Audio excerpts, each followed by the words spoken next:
Ladies and gentlemen, welcome to the Conspiracy Farm, where we don't start the conspiracies, we just add the water.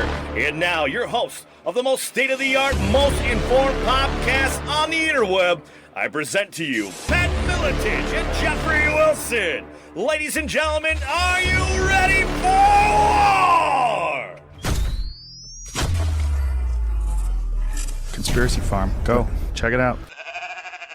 Okay, ladies and gentlemen, off to the races. Another episode of the Conspiracy Farm. And to sin by silence when we should protest makes cowards out of men, ladies and gentlemen. The guest we have on today is so very special to me personally, because anybody who's listened to the show, they know that this whole thing with me and how I see the world and where it started was the JFK assassination. As a young man and getting my mind around all of that, and there was a line in that movie that said something to the effect when Jim Garrison at the end was addressing the court, he says, I think when we were all children, we were all raised to think that justice was something that came into existence automatically, that virtue was its own reward, and that good would always triumph over evil. But as we get older, we recognize this is just simply not the case, that individual human beings have to create justice, and this is not easy, because truth oftentimes poses a threat to power, and power oftentimes has to be fought at great risk to oneself. This gentleman we have on today has done that very thing for a very, very long time and has understood that the, some of the downside and the things that can come with that fight to power and speaking truth to power. Man, I mean, he's just been all over the last several years of our lives. He started basically reality TV with real people, Byron Allen, Sharon Purcell back in the day, 5-time Emmy winner, writer, producer extraordinaire. And what really caught my eye when I was a young man, back in the day, cable television, late night was JFK, the Jim Garrison tapes. And even though I was living with my parents and I knew my mom would get mad if I hit that pay-per-view button, I bought it. And it just helped spiral down this rabbit hole that I've been on. So thank you so very much for being with us today, Mr. John Barbour. Well, I'm absolutely delighted to be here, and I take every opportunity I can to try to tell Jim Garrison's story. It is, I think, probably the most interesting American story in the last 100 years, and it's probably the greatest story not fully told. And you mentioned the business of the truth. I've always thought that truth was the yin and yang of language, and that is that the dark side of it terrified people, and that the light side of it inspired people. And that was one of the reasons I love the title of my book. You guys didn't mention it, so I will mention it. I just got back from Canada. It came out in April. It's my autobiography, and I must tell the both of you, you would absolutely love it, judging by some of the things you said about real people and the Garrison tapes. And the title of the book is "Your Mother's Not a Virgin: The bumpy life and times of the Canadian dropout who changed the face of American television." Now, I've had only 2 people out of a couple of thousand get a little upset at the title because it's an uncomfortable truth. And it all happened again, like all the most of the magnificent things that have happened in my life, fellas, happened to me quite by accident, while all the disasters were truly well planned by me. And the title of the book came about by accident when I first tried to book Jim Garrison on my morning show on KBC in 1970. I was the first one to host the ABC morning show in Los Angeles, and I should tell you a little bit about the climate at the time. In 1970, a company or a person in this country could only own 7 radio stations or 7 television stations or 7 newspapers. And of course, when John Kennedy was killed in 1963, the number was only 5 at the time, but the worst president in American history. And I do not say this as an opinion. I try to speak only facts and truth.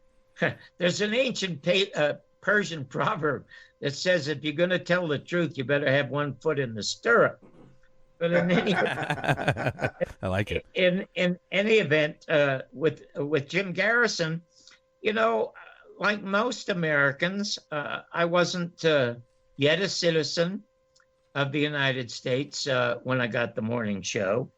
As a matter of fact, I've been deported twice. Once when I was 17, once when I was 29. So it's really quite remarkable that this Charles Dickens character, this Oliver Twist, David Copperfield character who's kicked out of the country twice and got in trouble with the law in Canada many times, ends up changing the face of American television as a creator of real people, ends up being the private writer to Frank Sinatra for 4.5 years, and by accident becomes Jim Garrison's Boswell. And in any event, in 1970, there were about 20,000 Chicanos challenging the license at ABC because they didn't think that they had enough representation on radio or television, but mainly they wanted to change City Hall and the police department. And a lot of local stations were challenged, and some did lose their license. So ABC caved into them and decided to do a live 90-minute news information show, and they auditioned about 44 people. And one of the people that everybody thought that this fella, Mario Machado, have you ever heard the name? Are you from Los Angeles? No, sir. Well, you probably heard his name, his voice in numerous commercials. He had a voice like Orson Welles, magnificent voice. And he was the leading Chicano actor announcer in Los Angeles. Everybody thought he was going to get the job. And I was working out material for my stand-up at the Ice House along with Steve Martin. And afterwards, he stopped me. He said, John, you know, they're having this morning show on ABC. You should try to go down there and audition. And I said, hey, Mario, they're going to give it to you, for God's sake. You're Chicano. That's what they want. He said, John, I can only read well. He said, but you do stand-up and you do a lot of political stuff, and they're going to do political stuff.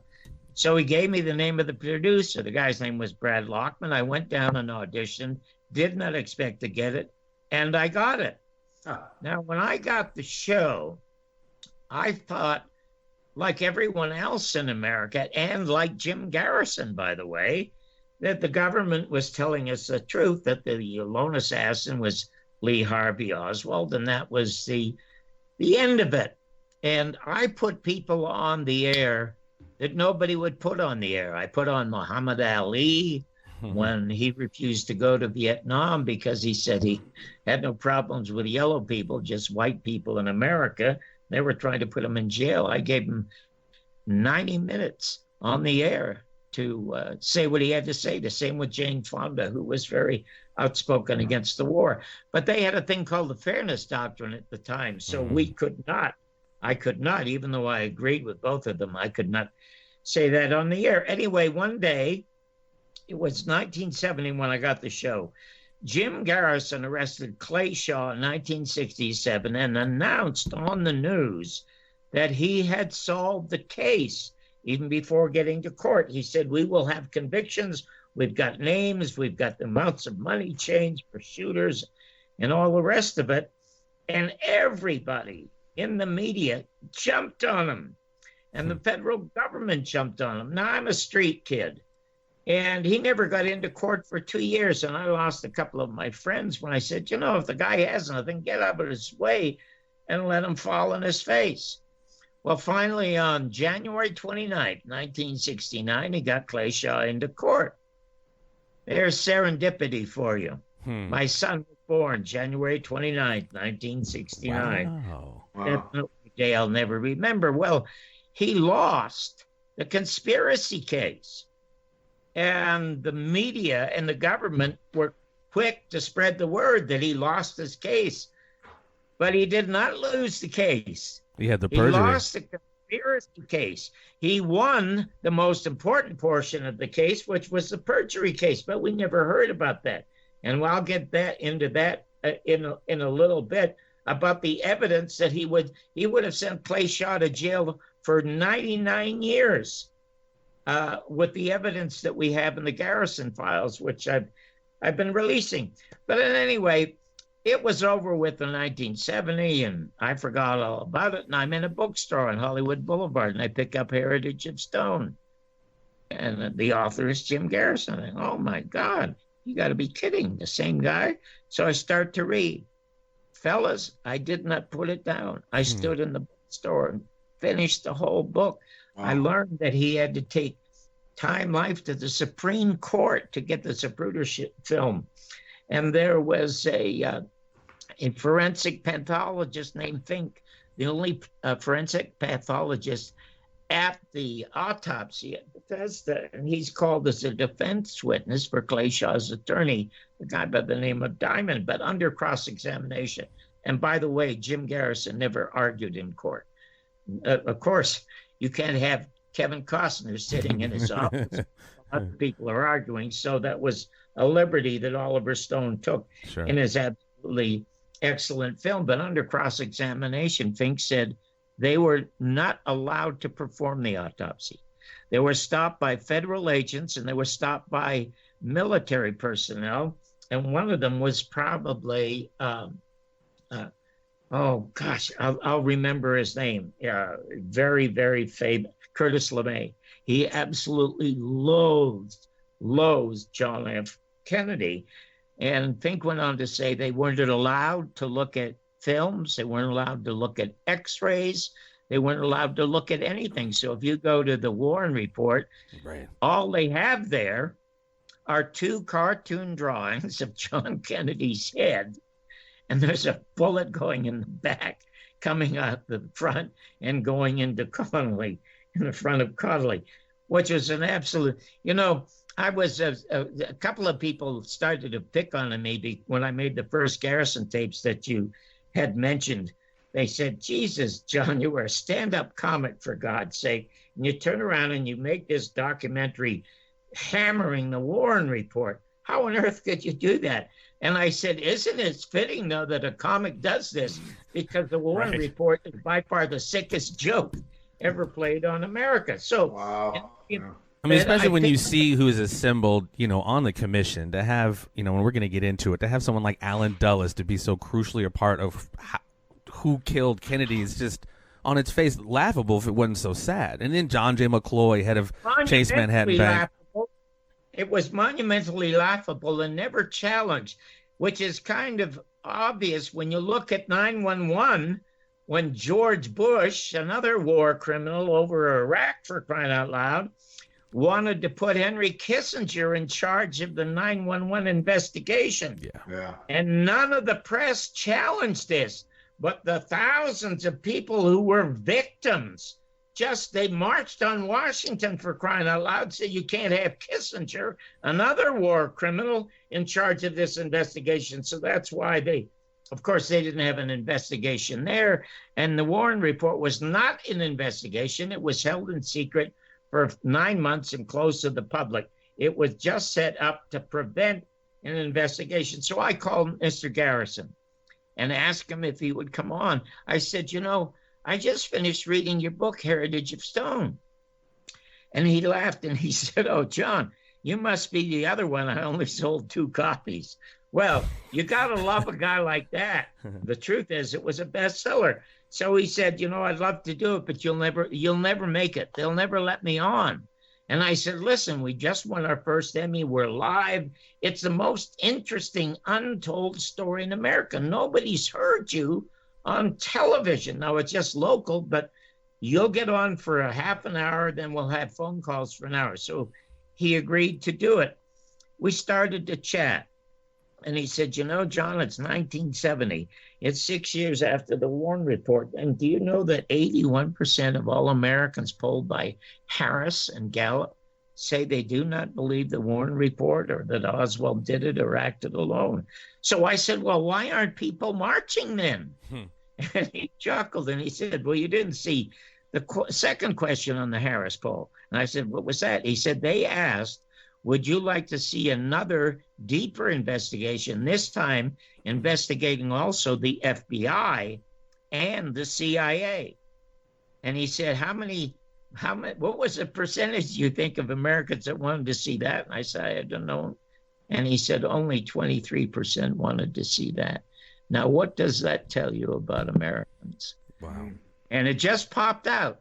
I said, you know, Mr. Garrison, I know what it says to me. I know what my mother and father did in the rumble seat of the car or on the pool table or in the bedroom to conceive me. But don't ever tell me my mother's not a virgin.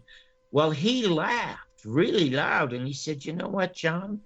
That sounds like my favorite American writer, Mark Twain. Mark Twain said, it's easier to fool people than to convince them they have been fooled. And we've been fooled since November 22nd, 1963.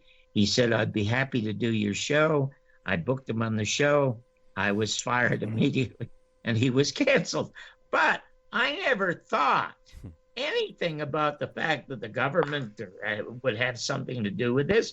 I'm in show business, for God's sake. Yeah. I was a comic, and you don't have a lifetime job. You work one night, or you work a week, or you work 13 weeks on a series. So I actually never thought about it and sort of forgot about it after that. I always found it interesting that he wound up being on like Johnny Carson talking about this. I mean, you just don't really hear that kind of. I don't know. But do you know why he got on Johnny Carson?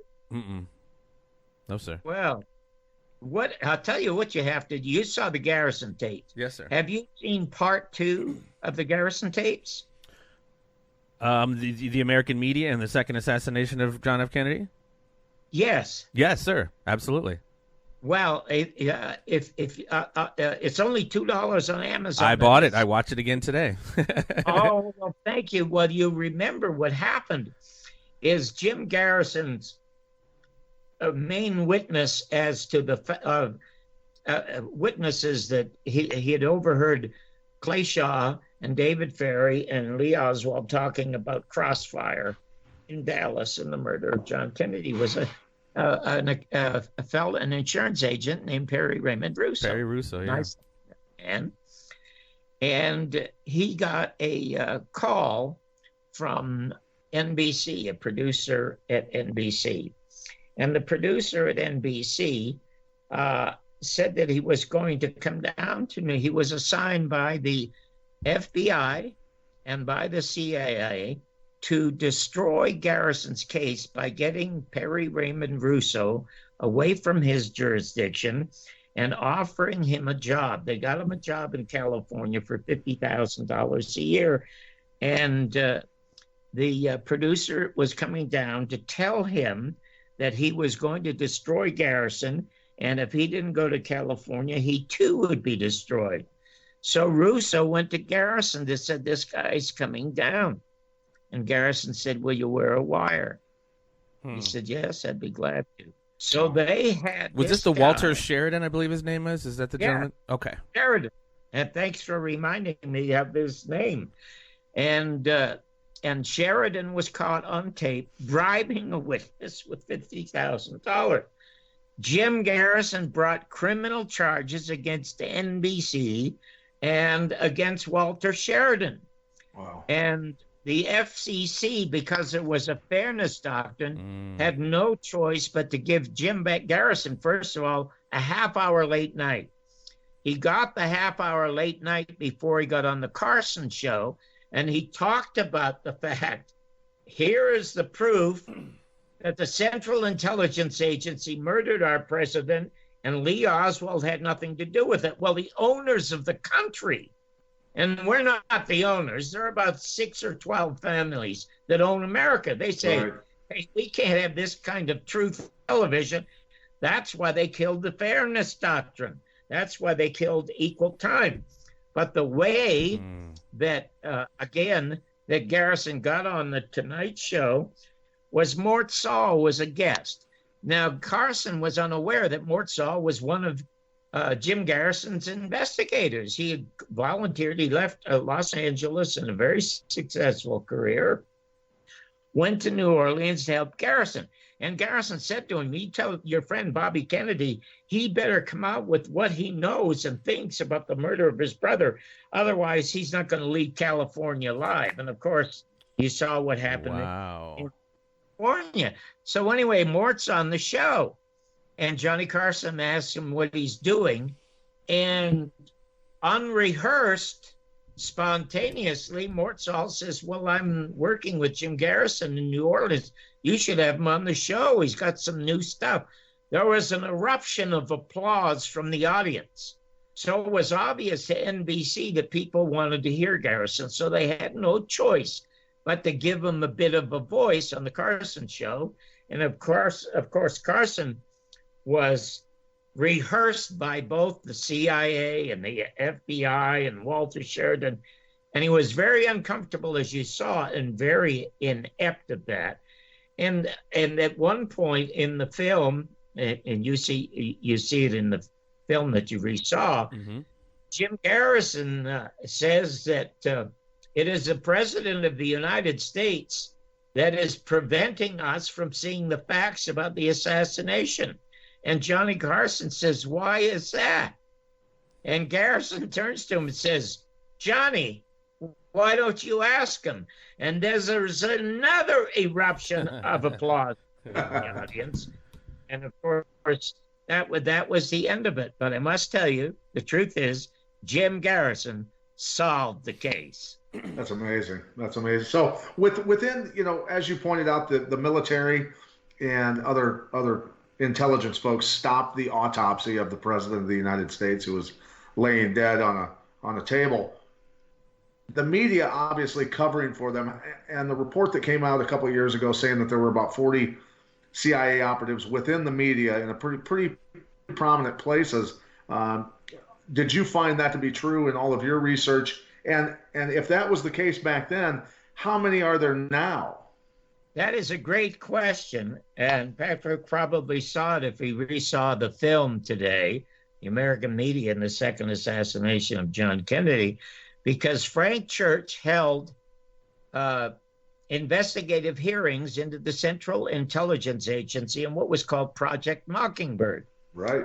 Because they felt there were too many CIA agents in all of America's media writing the news. And we see from the film, they were in the New York Times, they were in the Washington Post, there was NBC, CBS. Of course, the two worst were Project Mockingbird assets were Dan Rather and Walter Cronkite. And then you have Richard Helms, the head of the CIA, saying in response to a question from Senator Church, we have 400 members of the CIA writing the news. And the purpose of Project Mockingbird, the first fake war, according to Jim Garrison, you see it in the film, is a Cold War with Russia. Russia lost 25 million people. The country was 80% totally leveled and destroyed. They were no threat to the United States. What was a threat was peace. And that was the thing that Eisenhower warned us about in his farewell speech when he said, we have to be careful about the military-industrial complex and too much power. Well, they have not only took control of the government in 1963, in further response to your question, we thought maybe Vietnam was an honest war because we were being, this reminds me of a great quote again from Mark Twain, during the fake Spanish-American War, where the United States had no reason to be invading and murdering 250,000 Filipinos. Mark Twain said 100 years ago, if you do not read America's newspapers, you're uninformed. But if you do, you're misinformed. Well, that's what television is doing doing to us, and have been doing it to us before they murdered John Kennedy. Well, because in the film, Jim Garrison's talking about the number of CIA agents who are involved, of course, in the Dallas Police Department. He said, but I don't want to name names. And Patrick might remember this quote. He said, but also members of the media before Dallas were in place to spread the fiction before the truth began to take hold. Well, the truth never took hold. They stopped it. They absolutely and totally and totally. Well, you guys help stopped it. help bring now, up. Oh, I'm sorry. Go okay, and just further about this, we thought it was maybe a real war, which it wasn't. And of course, we knew Iraq was an absolutely total fake war. Saddam Hussein and the Iraqis had nothing to do with 9/11. And George Bush and Condoleezza Rice and Powell and Miller at the New York Times were trumpeting to go in there. And 1.5 million Americans marched opposed to that war, and that war still took place. We have nothing to say about the war machinery that runs everything in our country. Now, Iraq was a country. Okay, so maybe we could attack Iraq if they were an enemy, or Afghanistan. But what do we have now? We have phantom terrorists. They don't live anywhere. And if they don't live anywhere, the government has total control over us. Absolute control. Because they can call anybody anywhere in the world, including the United States, a terrorist. It is perpetual fake war that Gore Vidal warned us about, that Dwight Eisenhower warned us about, and George Orwell wrote about in 1984. Yeah, Smedley Butler as well, war is a racket. And you kind of guys are helping me segue. I mean, people, when you talk about how deep the layers of how this conspiracy was able to play out, in my humble opinion, and I want your comment on this if you don't mind, and Pat as well, the environment in what John Kennedy walked into in 1960. Following, World War II, we obviously had the growth of, the CIA, the OSS into the CIA, and the beginning of the NSA, and that's when they started your Operation Mockingbird, et cetera. And then, dynamics in the Middle East are playing out. Abdel Nasser is nationalizing the Suez Canal, and there's a lot of kind of globalist forces taking place. And Dwight D. Eisenhower, like you said, warned us of this growth of this military-industrial complex that, like Smedley Butler said, is hell-bent almost on war, and our warriors become these gangsters for capitalists. So help people understand when a Bay of Pigs happens, and in one swoop, in a single afternoon, John Kennedy ends the intelligence career that goes back to World War I and II of an Allen Dulles, of a Richard Bissell, of a Charles Cabell, whose brother happened to be the mayor of Dallas when John Kennedy rides through the city of Dallas. Just speak to the climate that John Kennedy walked into so people can kind of grasp the depths of the things he was unsettling. For the Central Intelligence Agency and the military-industrial complex that Ike warned us about, the war did not end. The war did not end, and we have intelligence agencies that were built by Nazis because of Operation Paperclip. We brought 5,000 Nazis to the United States, and there were dozens of them who headed up and started the Central Intelligence Agency. And Jim Garrison was so smart, as you'll see in the American media in the second assassination of President John F. Kennedy, when he was looking into the CIA's background of David Ferrie and Clay Shaw and Lee Harvey Oswald, he looked into the birth of the CIA. It was signed into law in 1947. And what it was signed into law because what happened is that Garrison says, John, we have 18 intelligence agencies. Why do we need a CIA? They were set up for one purpose, and that was to change the hearts and minds of American people and convince them that commies were taking over the world. They were taking over Asia, they were taking over Cuba, they were taking over Latin America, and it was our divine right to go in there and destroy them. What a lot of people do not know, and you could be in Harvard University, for God's sake, or Stanford, or Yale, and you're studying political science.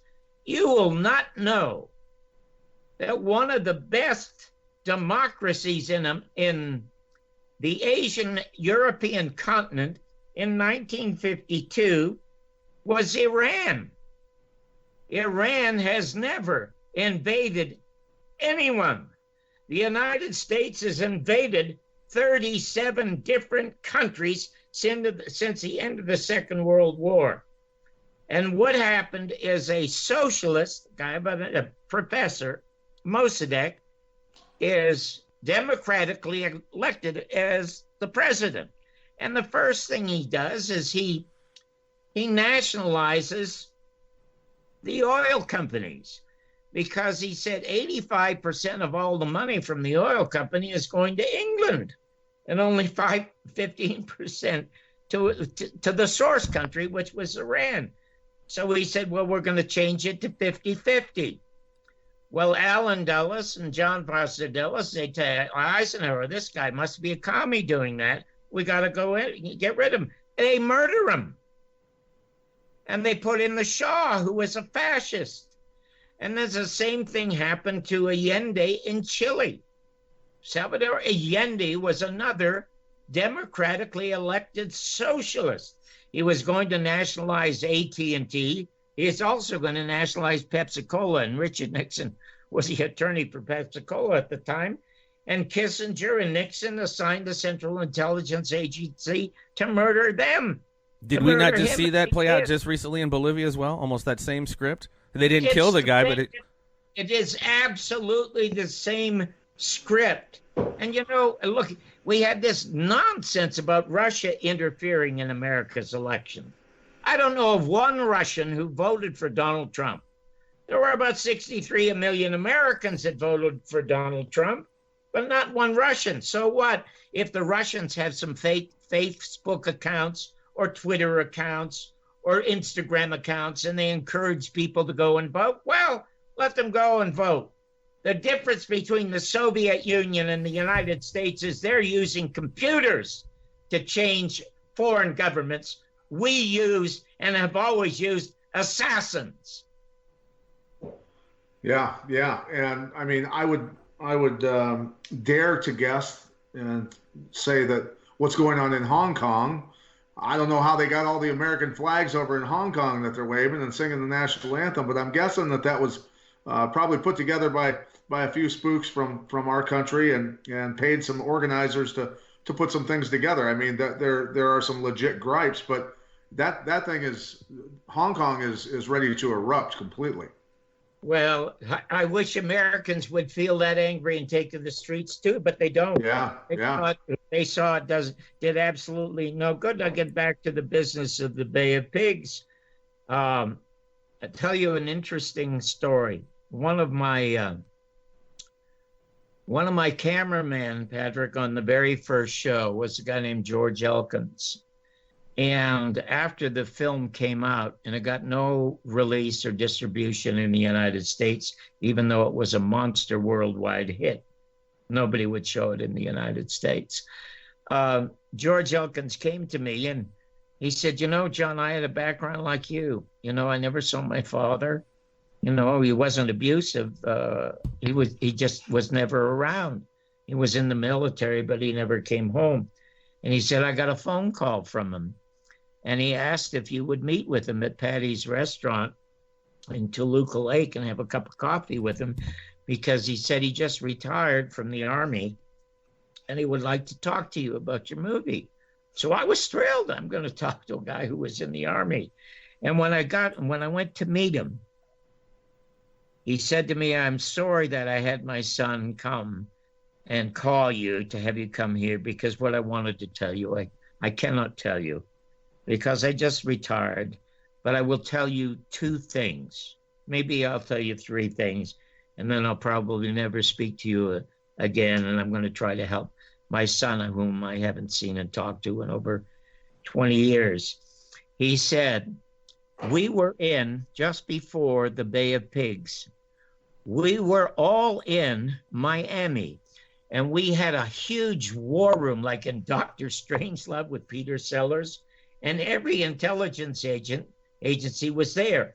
We had a full map of the city of Miami. We were all picking out the offices that we would have. Navy intelligence would have this, the CIA would have this office, and the FBI would have this office. And he said, all of a sudden, John Kennedy calls off the air support. He had been talked into this attack, and we all hoped it would happen, of course, by the CIA, and Allen Dulles in particular.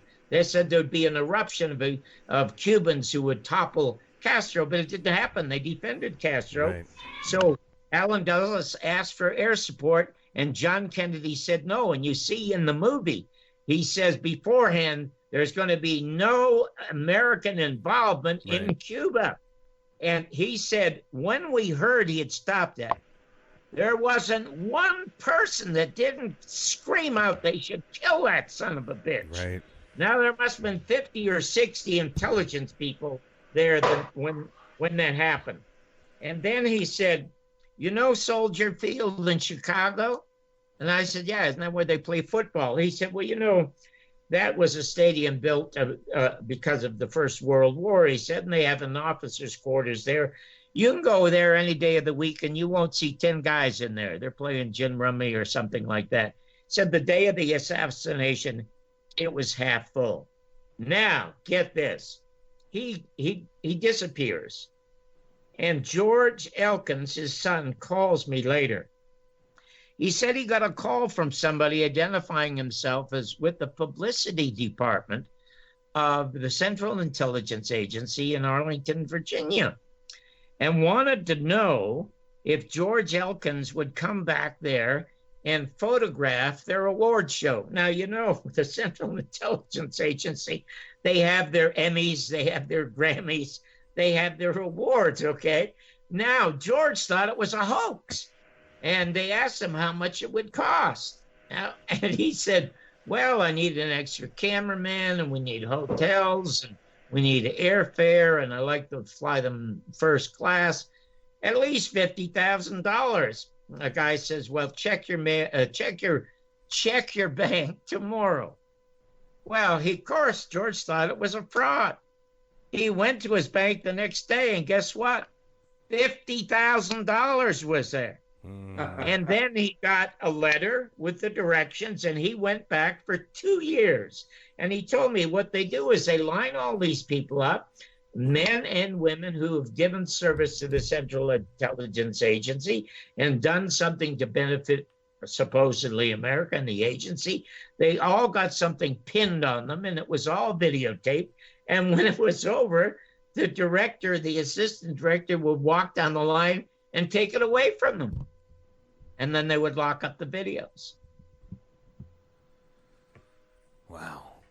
The stories. I mean, it's incredible. It really is. When you, I mean, over the years, I mean, obviously it becomes one of those, and I hate almost talking about it. We got into another conversation about 9/11 as well. You know, the how of it, the why of it gets lost oftentimes in the how. How many shooters? From what angle? Was it Lee? Was it not Lee? Was it a Mauser? Was it a Carcano? How much does that? I mean, does that frustrate you at all? Or how do you? No, it is totally meaningless. And I must tell you, all of these conferences, they're going to have a half a dozen conferences in Dallas and New Orleans. Yeah, they are absolutely totally meaningless. And 2 or 3 really great people are speaking. I mean, you got Robert Tannenbaum speaking. Dr. Sarah Wecht. Judith Baker's conference. You got Oliver Stone speaking. And, you know, the truth is Oliver Stone could go into a movie theater or go into a university, charge $25 and fill the place and just spend the night talking. Why he is wasting his time doing that is beyond me, because he can do nothing more than his magnificent film. His film got the Records Assassinations Act passed, which brings us to Donald Trump and the Central Intelligence Agency. Congress ruled that these files should be released last October. And the CIA talked Trump out of doing it. They said national security. How can a 56-year-old murder have something to do with the national security? There is a fellow named Jefferson Morley who about 8 years ago brought suit against the Central Intelligence Agency to release files. But it wasn't CIA files he wanted released. We all know the CIA, the FBI, they talk in code. Right. They have no documents that say this is how we killed the son of a bitch. Right. None. Yeah. What they have are Jim Garrison's files because Jim told me, I asked him if he had been subpoenaed by the House Select Committee. He said, no, it's another fraud, but I sent them my documents. And that's what Jefferson Morley sued for. And it took him 5 years to get it into court in Washington, D.C. And 8 or 9 months ago, a judge supported the Central Intelligence Agency by refusing to allow the release of Jim Garrison's files under Freedom of Information to Jefferson Morley. And guess who the judge was? I don't know. Kavanaugh. Oh, Pat, did you hear that? I think Pat might have stepped off for a second. John Kavanaugh, our now Supreme Court Justice. That's right, appointed by Trump to the Supreme Court. So what's that business all about? And the other thing, they have just they're talking about Roger Stone probably getting 50 years in prison. I do not think Roger Stone will get 50 years in prison. There's a possibility he may be pardoned, but he was a close advisor to Donald Trump and friend for 3 years. Now, when they were alone, Roger Stone wrote this ridiculous, silly book about Lyndon Johnson being the planner and the organizer of the assassination of John Kennedy, which is nonsense. He obviously benefited, and he may have had foreknowledge. I can't say for sure he had foreknowledge. Barr McClellan had a book similar with a similar narrative. You know that Donald Trump and Roger Stone, when they were alone, talked about the assassination of John Kennedy.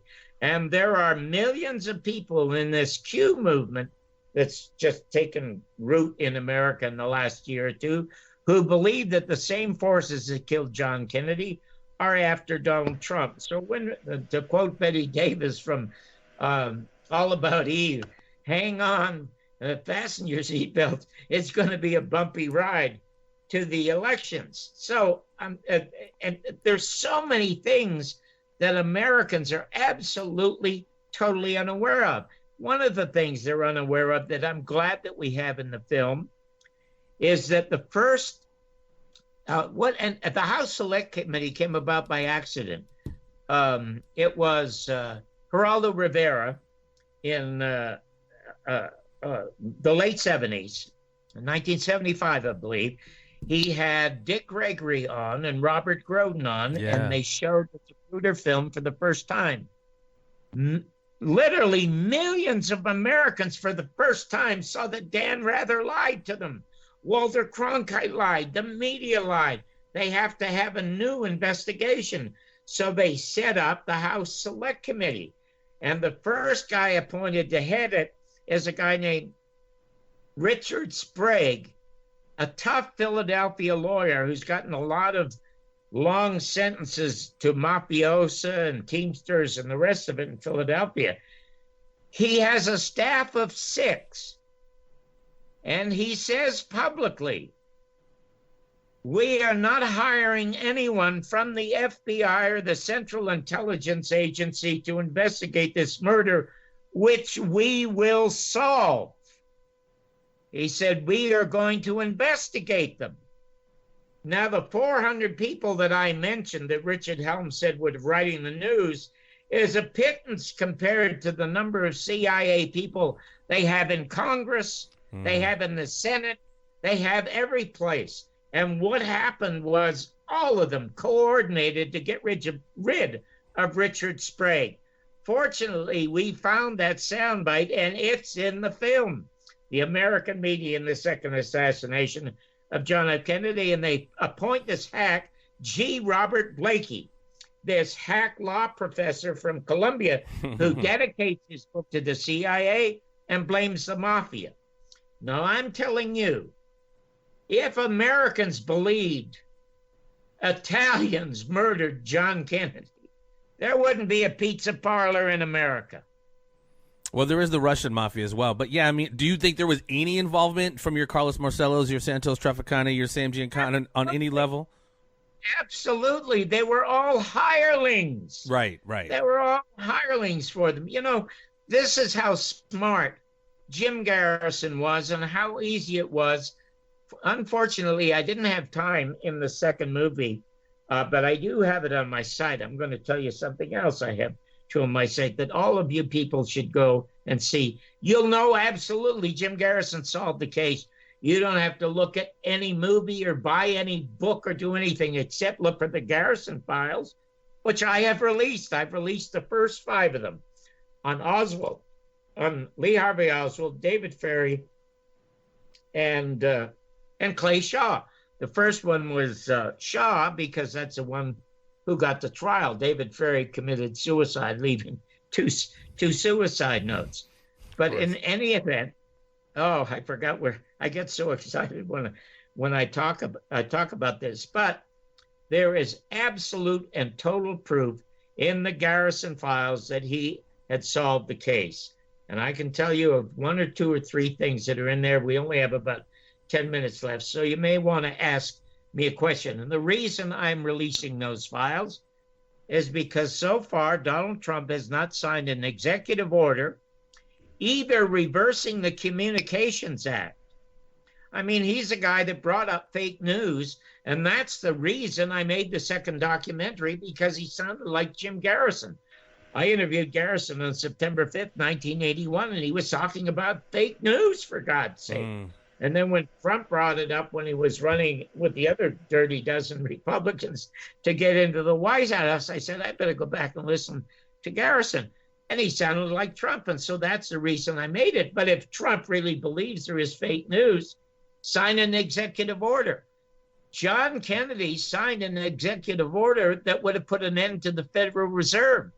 And that was Executive Order 11110. Which called for the printing of silver money in this country. At the time that John Kennedy was killed, interest in this country was 21% from the Federal Reserve. So if you lost your house or home or business and you needed a loan, that's stiff interest. So John Kennedy thought, the Constitution calls for us to mandate the Treasury Department to print our own money. So he printed money, and you only had to pay back 1.5%. Can you imagine anybody ever borrowing from the Federal Reserve again? No. And I have some of these notes, and some of these notes are in the film. The second he was shot, those presses were stopped. And no president yet has had the courage to print the money, because that executive order has never been rescinded. But why doesn't Donald Trump sign an executive order reversing the Communications Act? Nobody in America should be allowed to own more than 7 radio stations or television stations. When Kennedy was killed, 1,500 different Americans had a television or radio station or newspaper. You wouldn't remember a guy named Father Coughlin. I used to listen to him as a kid. The most racist human being I ever heard. He hated Jews. He hated blacks. He would have had all of them incinerated. But he had a radio show. And people could decide for themselves if they loved him. And look at Henry Ford, was also a racist and also spoke on his show all the time. And they were all attacked and they were all applauded.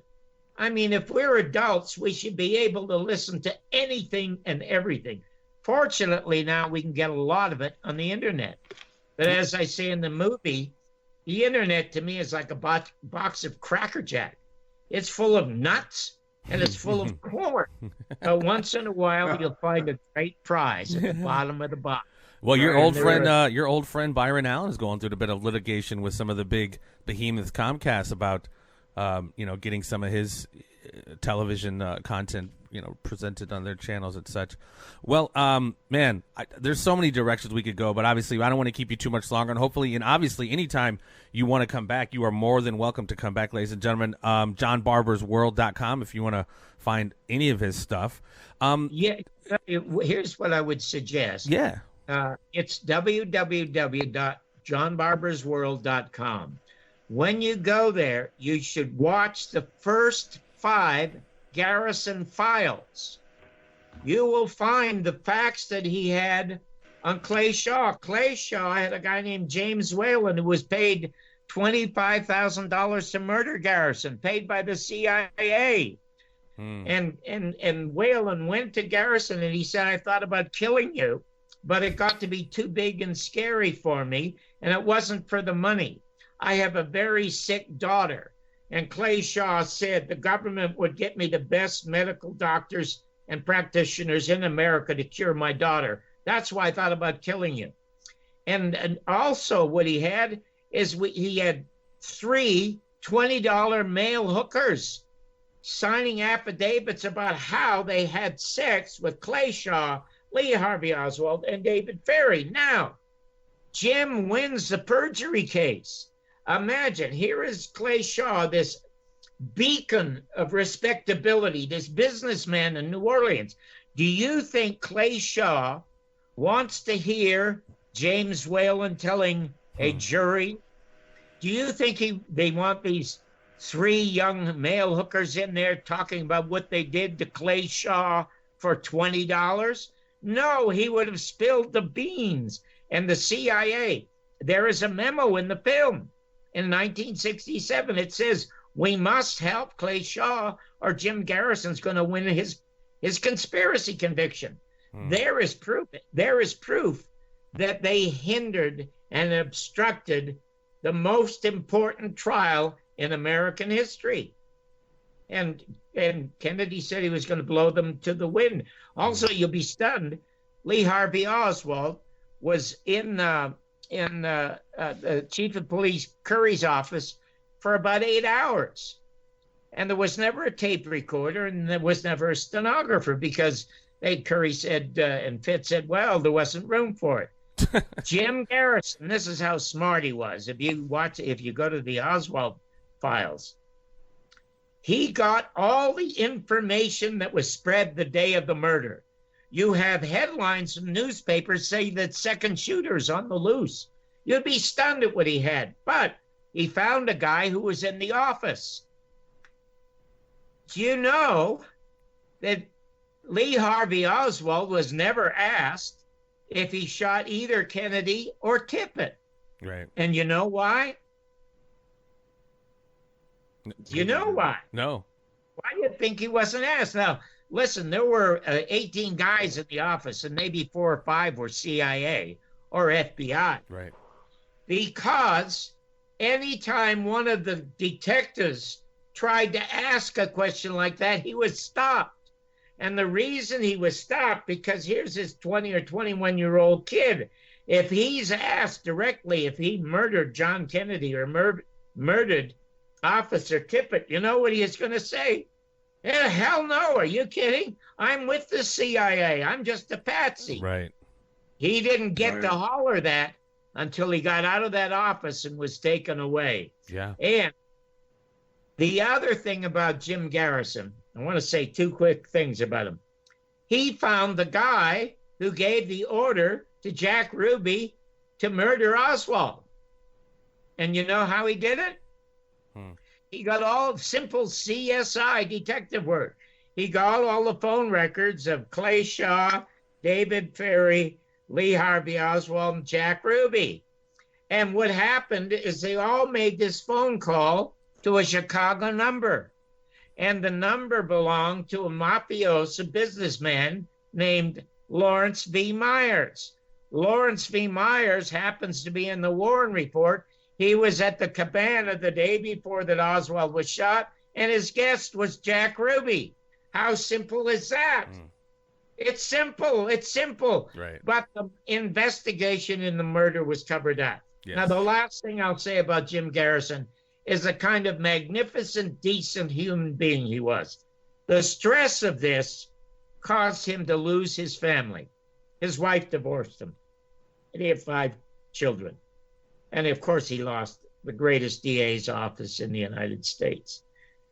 Anyway, his wife was easy pickings. She got a lot of money when she got the divorce, and she was easy pickings for the next husband. And the next husband spent every cent that she had. And Jim Garrison, when I was talking to his daughter, he was on his deathbed in 92 when I was making my film, and Oliver Stone was making his film. And it was Elizabeth, the daughter, who was the go-between, who talked to me.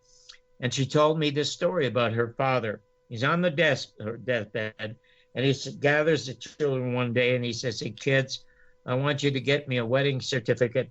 I want you to gather up your mother and bring her over here. And also my friend, the minister. I'm going to remarry your mother. And they thought he was nuts, of course. No, I'm going to remarry your mother. Well, of course, she thought he was nuts. She showed up at the house, said it didn't work the first time. And so he said on his deathbed, well, honey, you won't be with me long anyway. The reason he married her, he said, listen, you've lost everything to some jerk that you married. I have a very large pension as a judge. I'm not going to be around to spend it, but you will be as my widow. And he got married and he died and she lived off the pension.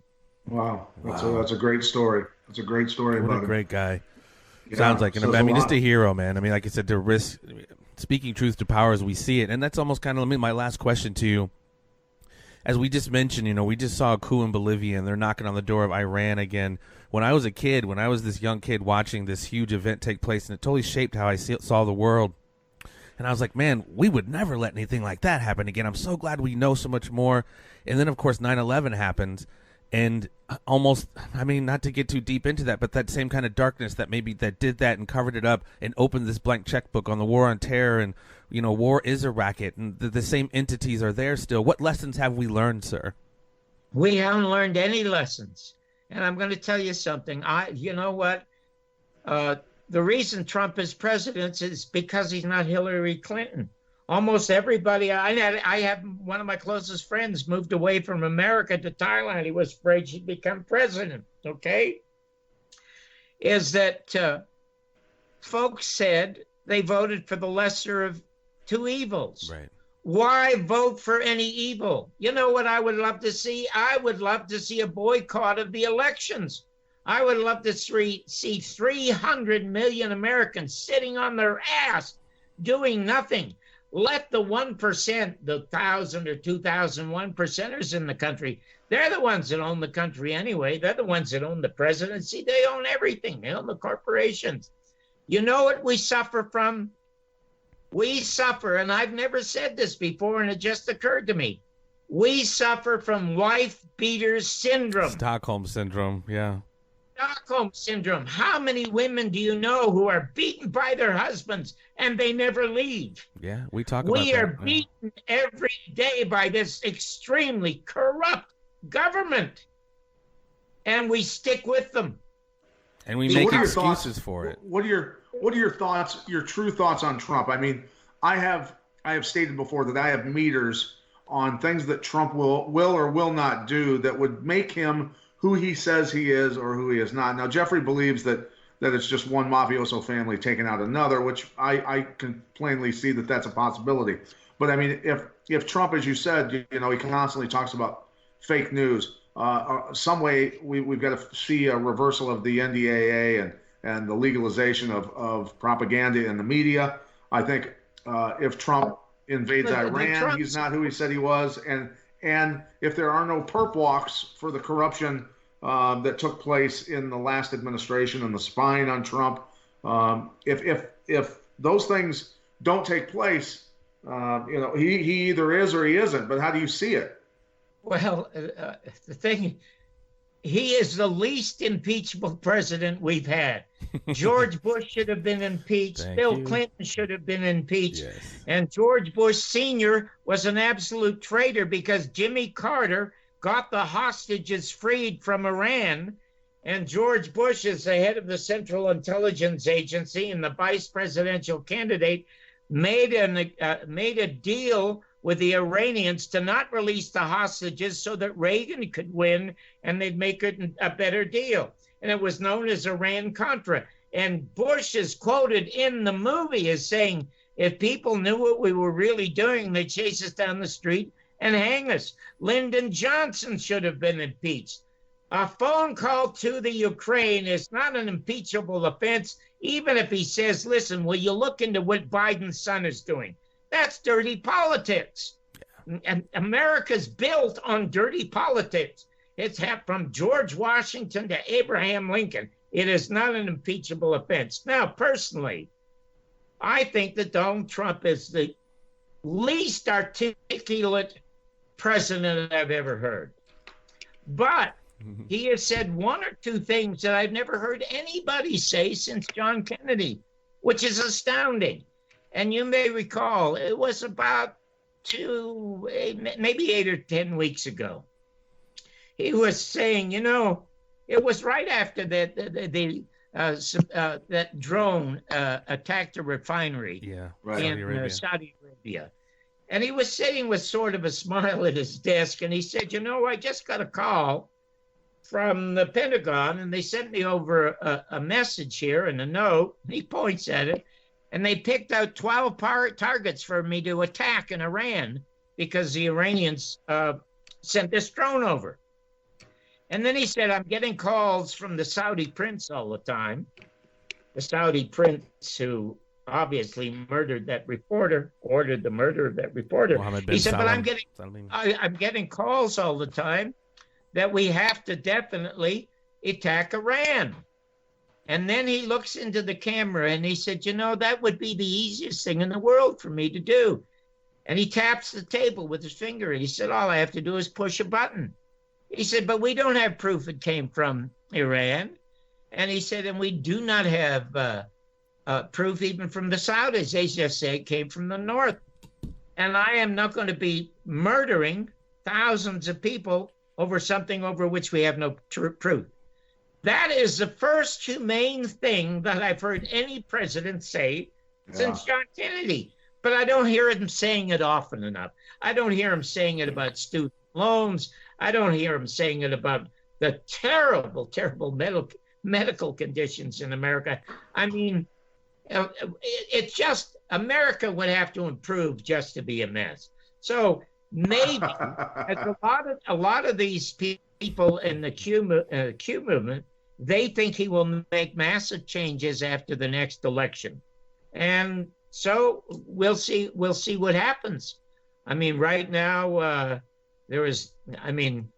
why Bernie Sanders even got 15 minutes of airtime is beyond me because he had, do you know that when Bernie Sanders was running before the election, his crowds were as big as Trump's, except he had 20-year-olds and 25-year-olds, whereas Trump had 50-year-olds and 60-year-olds. He could have easily formed a third party or joined the Green Party and at worst put it into the House of Representatives. Instead, he folded his tent and he moved into the tent of the Wicked Witch of the North. Do you remember when Gaddafi was murdered? Yes. Oh, yeah.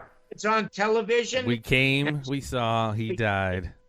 And she cackled like a witch. Yeah. And you know what? I sent a note to Bernie Sanders. I said, if you want to get rid of her, play that the next time you're in a debate. Of course, I never hear it. And they're not going to play that, something that makes her look evil, which she is. Yeah. She, like Obama, was recruited long ago by the Central Intelligence Agency. I agree. How many people could you have disappearing around the Clintons without having this Praetorian Guard, CIA, protecting their well-being?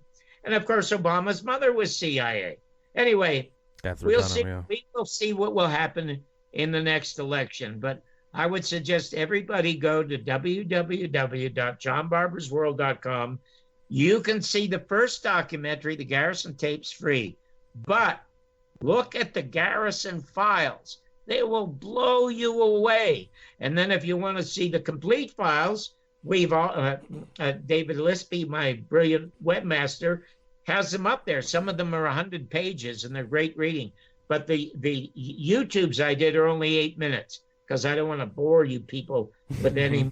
It's not boring. It's what it is for most Americans. For most Americans, unfortunately, John, this is laborious work for them to even listen to a podcast, let alone research and find the truth for themselves. That's why we do this show, to just give it to people. We're lucky to be able to talk to guys like you.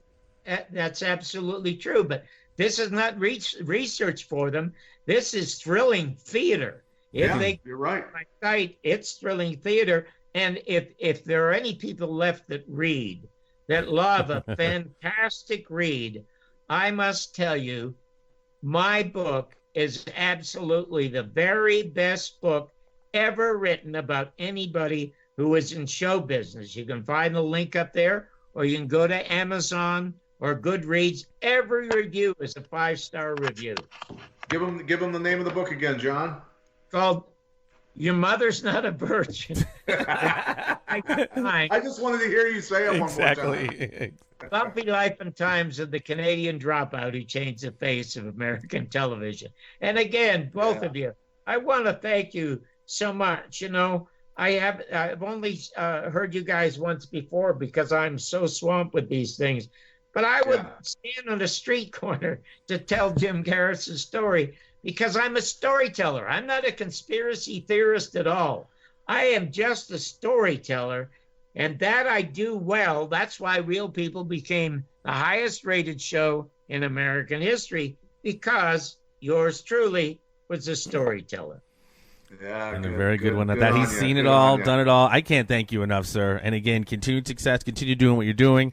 Check out the link, ladies and gentlemen. There was just volumes and volumes of content there that'll keep you busy for some time, especially over here the holiday season where you have a little downtime, so use it productively. John Barbour, again, thank you so much for everything, sir. Patrick J. Milicic, always love you, brother. Thank you for joining us.